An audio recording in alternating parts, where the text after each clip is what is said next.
How we doing, guys? Great, Coach. How we doing, guys? Wonderful. There we go, a little better. Just a little. Yeah. It's how do you feel about the amount of pressure you're generating with your defensive front now, and just the importance in this game in itself? Well, again, you're never satisfied with anything you're doing. We're always striving for more. Pressuring the quarterback, affecting the quarterback is an objective of ours every week, just like probably every defensive line and defense across the NFL. So that's a big, important part of the ball game. You want to be able to stop the run. You want to be able to affect the quarterback. So we've certainly done a good job at times. We've got some guys who seem to be around the quarterback all the time, making sacks, making plays to change the game, but certainly want more of those, and they'd be the first one to tell you that. What do you expect from guys with not practice this week, like Cole and Jarwin? Will they do anything today for you? If Cole and Jarwin do anything, it'll be on a limited basis. Coach, when you go up against a guy like Aaron Donald, how much more important is someone like Cole Beasley in a short passing game?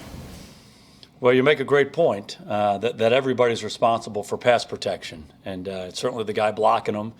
It's the adjacent guys. It's the quarterbacks, it's the receivers, it's the backs, it's everybody.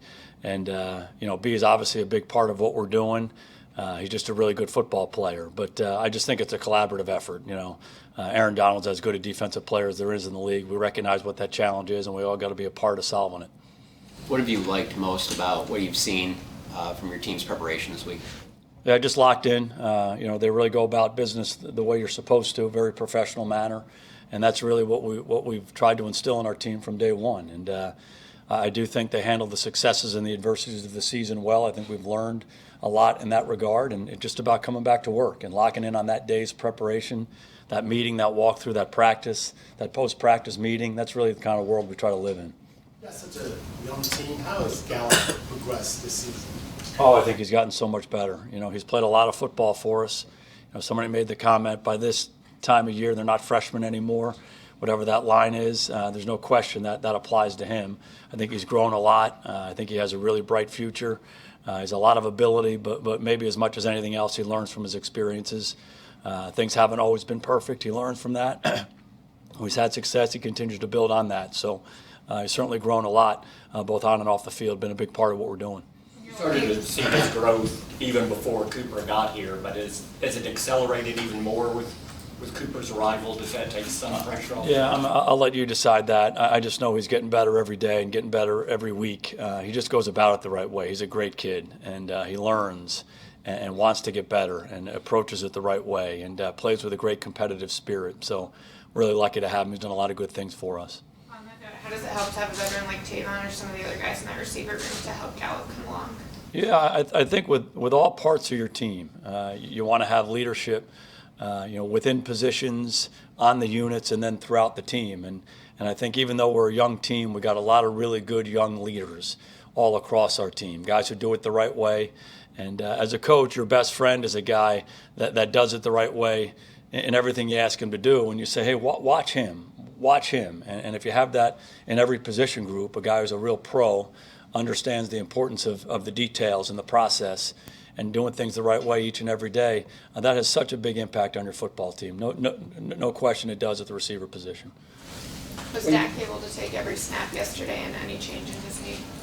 No, he seemed to be doing fine. How much of an anomaly is your 2016 draft? I think everybody but one guy is here. And you look at how you've built your team and you've wanted to build it through the draft, just how successful that one has been so far, so early. Again, I'll let you decide that. I think we have a good feel for how we want this team to look, the kind of guys we want on this team, what we value in players, and I think we've been pretty disciplined to drafting those kinds of guys over the last number of years. And that allows you to build a team like we have right now. A lot of good young players who love playing football, love being part of a team, willing to work at it. And, ultimately, when you have those kind of guys on your team, they can hold up over the course of the successes and the adversities of a 17-game NFL season. And I think we've done a good job of that. And the 2016 draft was excellent for us. Obviously, some big marquee players in that draft, guys who make a huge difference for us. But again, that's how we want to build this team. That's the vision for the football team. And we have a lot of guys who are like that. Coach, looking at all the analytics stuff, Since Cooper got here, Dak Prescott is getting the ball out of his hands substantially faster. What are all the factors that would go into that? Oh, I don't know all the factors. I do know, I guess the essence of your question is, has Coop made a difference? Yes. He's a really good player. And he's made a difference quickly. One of the most impressive things about him is how quickly he picked everything up. And again, he's all over the formations, doing a lot of different things for us, and he gets open. He makes little plays, he makes big plays. He's just a damn good football player, goes about it the right way. So very positive impact. And then beyond his productivity, I do think it impacts how the defense sees us and maybe the attention that he gets. And maybe that gives other guys opportunities. I think that all contributes to it. And then I think just over time, when you play more with a group of guys, you become more comfortable and more confident getting the ball out of your hand. I think that's been a big piece of it too. Dak said that Amari started to open up and talk more in the past few weeks. Have you seen that? Absolutely. Yeah. 2 sentences instead of 1? Yeah, we're getting there. We're not quite at a paragraph yet, but he is a great young man. He really is, and we love him, and all the reports that we've gotten about him before he got here are true. Serious-minded, loves ball, and wants to get better every day. And, like with anything else, I think anytime someone gets more comfortable with an environment, they do start to talk more, and it's certainly been the case with him. But we've loved him from minute one, trust me. Does any moment stand out of something he said that you're like, oh, you're talking a little more? Yeah, we have some nice conversations at breakfast, we really do. I don't want to share them with you, but, it's fun. We talk about how many eggs he's having and scrambled eggs, and, he likes the hot salsa or the... How many eggs? Usually 3 or so, but no, anyway, we like him a lot. We like him a lot, trust me. How on alert do your special teams guys have to be this week for fakes with Hecker and his history and what they've been able to do? Yeah, absolutely. They've done a lot of fakes this year. They've really done a lot of fakes throughout their history. John Fossil, their special teams coach, is a fantastic coach, and they challenge a lot of different ways. They're really fundamentally sound in all phases of their special teams, but then they challenge you with different plays, fakes, all these different looks that you have to be ready for. So you certainly have to be ready for that every week, and this week no different. You devote more time to it when you face a team like this, and is that kind of what they want to maybe get you guys off schedule? I think we have plenty of time that we allocate to special teams. I just think you have to focus on some of those things along with the other things they challenge you with. How much have you been able to kind of set up a Suafila versus Connor Williams challenge this week, and how close is Connor Williams to maybe winning that? That's a lot of stuff there, Fish. Suafila's doing better. He's practiced more yesterday. We do anticipate him practicing more today. And Connor's done an excellent job, and we'll make those determinations about who's up, who's down, who's playing, what their roles are over the next couple of days.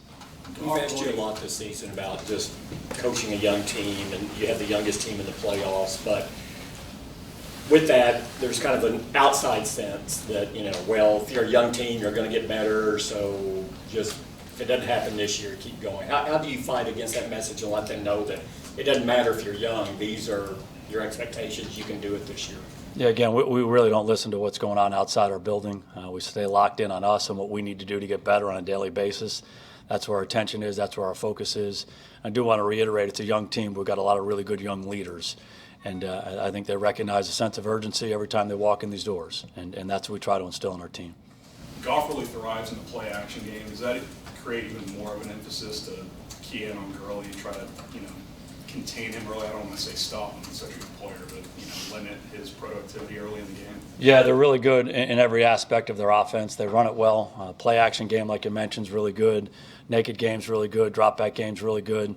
They're good under center. They're good in the gun. They're really good throughout. So we recognize those challenges, and really you want to slow down all of those things. Number 30 is a hell of a football player. So, every week it starts with trying to stop the run for our team and for probably most teams in the NFL. But there's so much that they do off of that challenge every time the ball's snapped. Sean Payton rolled out $225,000 cash in the Lombardi Trophy in front of his team and said to win 3 games and you guys will get this. Have you ever thought of doing something like that? No. I don't want to comment on what Sean's doing with his team. He does a fantastic job. We're focused on today and what we need to do to get better. Do you add anything to the belt and the gloves in the playoffs? No, we don't. Any ideas? Thank you. Okay, guys, good to see you. Good to see you, Coach.